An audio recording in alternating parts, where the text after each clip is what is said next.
നമ്മുടെ സംസ്ഥാന സമ്മേളനത്തിനെ പറ്റി സംസാരിക്കാനും സമ്മേളനം നിങ്ങളെ അറിയിക്കാനും വേണ്ടിയിട്ട് ശ്രീകാന്ത് എസ് ബാബുവും ശ്രീമാൻ മഞ്ജുമോനും നിങ്ങളോട് സംസാരിക്കും. ഒരു വിഷമമുള്ള കാര്യം ഞാൻ പറഞ്ഞോട്ടെ. ഞങ്ങളുടെ സംഘടന പല പ്രാവശ്യം ഇതിനു മുമ്പ് നമ്മുടെ പ്രോഗ്രാംസ്, ജില്ലാ സമ്മേളനം അല്ലെങ്കിൽ അതുപോലുള്ള പ്രോഗ്രാംസ് പലതും കണ്ടക്ട് ചെയ്യുന്ന സമയത്ത് ഇവിടെയുള്ള ദൃശ്യമാധ്യമ സുഹൃത്തുക്കളെ പല പ്രാവശ്യവും നമ്മൾ നമ്മുടെ പ്രോഗ്രാമിലേക്ക് ക്ഷണിച്ചിട്ടുണ്ട്. വളരെ ചുരുക്കം പ്രാവശ്യം മാത്രമേ എല്ലാവർക്കും എത്തിപ്പെടാൻ സാധിച്ചിട്ടുള്ളൂ. അതിൽ ഞങ്ങൾക്ക് ഏറെ വിഷമമുണ്ട്. അപ്പോൾ ഇനിയുള്ള ഞങ്ങളുടെ റെൻസ്ബഡിൻ്റെ സംഘടനയിൽ വരുന്ന എല്ലാ പ്രോഗ്രാമുകളും നിങ്ങളും കൂടെ ഞങ്ങളുടെ കൂടെ ഭാഗവാക്കായി ഞങ്ങളുടെ വാർത്തകൾ ഇവിടുത്തെ ദൃശ്യമാധ്യമങ്ങളിൽ ഇനിയുള്ള ദിവസങ്ങളിലെങ്കിലും എത്തിച്ചു തരണമെന്ന് വിനീതമായി അഭ്യർത്ഥിച്ചുകൊണ്ട് സംഘടനയെ പറ്റിയും ഈ സ്റ്റേറ്റ് കോൺഫറൻസിനെ പറ്റിയും സംസാരിക്കാൻ വേണ്ടിയിട്ട് നമ്മുടെ സംസ്ഥാന പ്രസിഡന്റ്, സംസ്ഥാന ട്രഷറർ മഞ്ജുമോനെ ക്ഷണിച്ചോളൂ. Registered engineers and supervisors federation റെൻസ്ഫെഡിൻ്റെ 4ാമത് സംസ്ഥാന സമ്മേളനം 2025 ജനുവരി 29-30 തീയതികളിൽ തിരുവനന്തപുരം ജിമ്മി ജോർജ് ഇൻഡോർ സ്റ്റേഡിയത്തിൽ വെച്ച് നടത്തപ്പെടുകയാണ്. 29/1/2025 രാവിലെ 10 മുതൽ ആരംഭിക്കുന്ന 2 ദിവസം നീണ്ടു നിൽക്കുന്ന കെട്ടിട നിർമ്മാണ സാമഗ്രികളുടെ പ്രദർശനവും സെമിനാറും ശ്രീ ആന്റണി രാജു MLA ഉദ്ഘാടനം ചെയ്യുന്നതോടുകൂടി സമാരംഭിക്കുകയാണ്. പ്രസ്തുത ദിവസം നടക്കുന്ന സെമിനാറിൽ engineer TP Madhusudanan good construction practice എന്ന വിഷയത്തിലും engineer Muhammad Fazal practical engineering എന്ന വിഷയത്തിലും പ്രബന്ധങ്ങൾ അവതരിപ്പിക്കുന്നു. പ്രസ്തുത ദിവസം ഉച്ചകഴിഞ്ഞ് 4 മണിയോടുകൂടി പാളയം രക്തസാക്ഷി മണ്ഡപത്തിൽ നിന്നും ആരംഭിച്ച് ജിമ്മി ജോർജ് സ്റ്റേഡിയം വരെ നടക്കുന്ന റാലിയും അതിനുശേഷം നടക്കുന്ന പൊതു സമ്മേളനവും ബഹുമാനപ്പെട്ട തദ്ദേശ സ്വയംഭരണ വകുപ്പ് മന്ത്രി ശ്രീ MB രാജേഷ് ഉദ്ഘാടനം ചെയ്യുന്നു. ബഹുമാനപ്പെട്ട chief whip doctor N Jayaraj മുഖ്യ അതിഥിയായും വട്ടിയൂർക്കാവ് MLA ശ്രീ VK പ്രശാന്ത് മുഖ്യ പ്രഭാഷണവും നിർവഹിക്കുന്നു. ചടങ്ങിൽ സംഘടനയുടെ സംസ്ഥാന നേതാക്കൾ പങ്കെടുക്കുന്നു. 30/1/25 രാവിലെ ആരംഭിക്കുന്ന പ്രതിനിധി സമ്മേളനം കേരളത്തിൻ്റെ വിവിധ ജില്ലകളിൽ നിന്നും തിരഞ്ഞെടുക്കപ്പെട്ട 400-ലധികം പ്രതിനിധികൾ പങ്കെടുക്കുന്നു. ബഹുമാനപ്പെട്ട ഭക്ഷ്യ സിവിൽ സപ്ലൈസ് മന്ത്രി GR അനിൽ ഉദ്ഘാടനം നിർവഹിക്കുന്നു. ചടങ്ങിൽ Kovalam MLA Shri M Vincent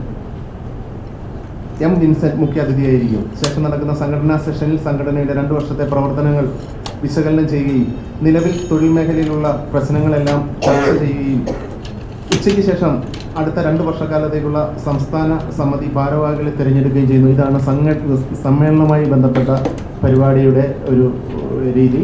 ബാക്കിയുള്ള സംഘടനയുടെ നിലപാടും കാര്യങ്ങളും ബഹുമാനപ്പെട്ട സംസ്ഥാന അധ്യക്ഷൻ ശ്രീകാന്ത് എസ് ബാബു നിങ്ങളെ.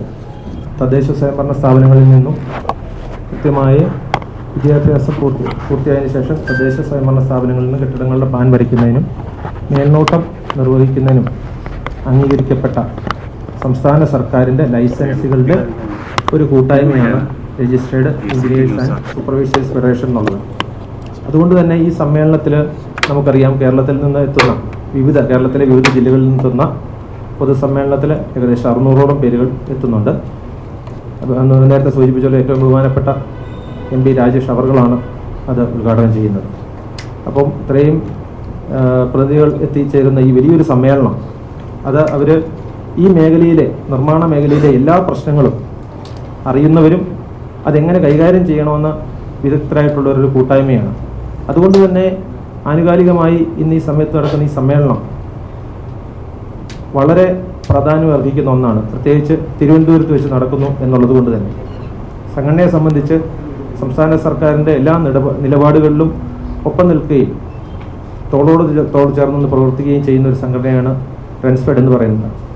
അതിൻ്റെ ഒരു അവസാനത്തെ ഒരു സംസ്ഥാന സർക്കാരിൻ്റെ ഉചിതമായൊരു തീരുമാനമാണ് പൊതുജനത്തിന് കിട്ടേണ്ട സേവനങ്ങൾ വിരൽത്തുമ്പിൽ ലഭ്യമാക്കുക എന്ന അർത്ഥത്തോടു കൂടി കെ-സ്മാർട്ടിൻ്റെ കടന്നു വരിക.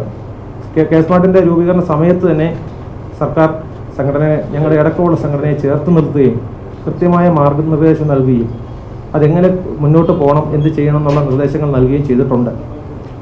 ആ സർക്കാരിൻ്റെ തീരുമാനം അനുസരിച്ചാണ് നമ്മുടെ പ്രവർത്തനങ്ങളുമായിട്ട് മുന്നോട്ട് പോകുന്നത്.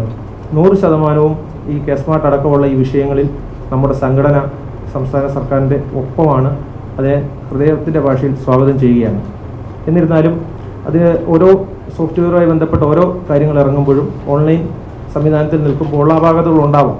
ആ അപാകതകൾ കൂടി പരിഹരിച്ച് ഏപ്രിലോടുകൂടി എല്ലാ പഞ്ചായത്തുകളിലേക്കും ആകുമ്പോൾ ആ ചെറിയ ചെറിയ അപാകതകൾ കൂടി പരിഹരിച്ച് മുന്നോട്ട് പോകണമെന്ന് മാത്രമാണ് ഞങ്ങൾക്ക് സംഘടന എന്നുള്ള രീതിയിൽ ഏറ്റവും താഴ്മയോടെ അഭ്യർത്ഥിക്കാനുള്ളത്.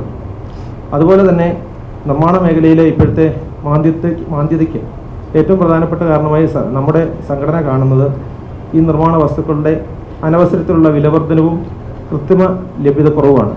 അത് വളരെയേറെ ബുദ്ധിമുട്ട് നമ്മുടെ ഈ പൊതുസമൂഹത്തിന് ഉണ്ടാക്കുന്നുണ്ട്. അതിന് നമുക്ക് നമ്മുടെ ഒരു സംഘടനയുടെ കാഴ്ചപ്പാട് എന്ന് പറയുന്നത് നിർമ്മാണത്തെ വ്യവസായമായി പ്രഖ്യാപിക്കണം എന്നുള്ള ഒരു നിലപാടാണ് ബഹുമാനപ്പെട്ട സർക്കാരിന് മുകളിൽ സംഘടന ഉയർത്താനുള്ളത്. അതിനൊരു ഗുണം എന്ന് പറഞ്ഞാൽ കൃത്യമായ ഇടപെടലുകൾ നടത്താൻ അതുമൂലം സംസ്ഥാന സർക്കാരിനും കഴിയും എന്നുള്ള ഒരു ഉറച്ച വിശ്വാസം ഞങ്ങൾക്കുണ്ട്. കെട്ടിട നിർമ്മാണത്തിലെ ഭേദഗതികൾ ബഹുമാനപ്പെട്ട ആദരണീയനായ മന്ത്രി MP രാജേഷ് അവർകൾ പ്രഖ്യാപിച്ചു കഴിഞ്ഞിട്ടുണ്ട്. മുന്നോട്ട് പോവുകയാണ്. അത് എത്രയും പെട്ടെന്ന് ഇറങ്ങുന്ന മുറയ്ക്ക് അതുമായി ബന്ധപ്പെട്ടുള്ള എല്ലാ പ്രശ്നങ്ങളും തീർന്ന് എത്രയും പെട്ടെന്ന് അത് കടന്നു വരണം എന്ന് മാത്രമാണ് സംഘടനയ്ക്ക് പറയാനുള്ളത്. ആ മേഖലയിലുള്ള പ്രശ്നങ്ങൾ അതോടുകൂടി ഒരു പരിധിവരെ തീരുവാനും ഈ ലൈസൻസുകൾ നേരിടുന്ന പ്രശ്നങ്ങൾ തീരുവാനും അപേക്ഷ സമർപ്പിക്കുന്നവരുടെ മറ്റുള്ള ബുദ്ധിമുട്ട് ഒഴിവാക്കാനും അതുമൂലം നമുക്ക് സാധിക്കും എന്ന് സംഘടന വിശ്വസിക്കുകയാണ്.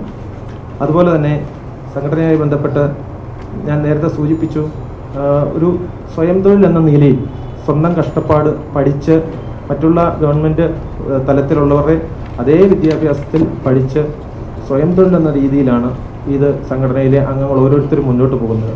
അങ്ങനെ ഈ പോകുന്ന കാലയളവിൽ ഒരു അർഹമായ സാമൂഹിക പരിരക്ഷ സംഘടനയിലെ അംഗങ്ങൾക്ക് നിലവിൽ കിട്ടുന്നില്ല. ഒരു അപകടം ഉണ്ടായാൽ, മറ്റു പ്രശ്നങ്ങളുണ്ടായാൽ എല്ലാവരും വളരെ ബുദ്ധിമുട്ടിലും കഷ്ടപ്പാടിലും തന്നെയാണ് മുന്നോട്ട് പോകുന്നത്.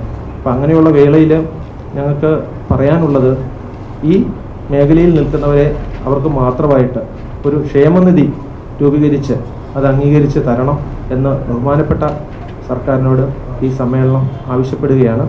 അത് ഉൾക്കൊണ്ട് മുന്നോട്ട് പോകും എന്ന് തന്നെയാണ് ഞങ്ങൾ വിശ്വസിക്കുന്നത്. അതുകൂടാതെ ഇവിടെ നേരത്തെ സൂചിപ്പിച്ച പോലെ ഈ 2 ദിവസം നടക്കുന്ന ഞങ്ങളുടെ ഈ സമ്മേളനം ഇത്രയേറെ പ്രതിനിധികൾ പങ്കെടുക്കുന്നു. 2 ദിവസം നടക്കുന്നു. ബഹുമാനപ്പെട്ട മന്ത്രിമാരെത്തുന്നു. ഇത് വെളിയിലേക്ക് ഞങ്ങളുടെ ഈ കാര്യങ്ങൾ വെളിയിലേക്ക് എത്തിക്കണമെങ്കിൽ ബഹുമാനപ്പെട്ട പത്രമാധ്യമ സഹോദരങ്ങളുടെ ഒരു വലിയ സഹായം സംഘടനയ്ക്ക് ആവശ്യമുണ്ട്.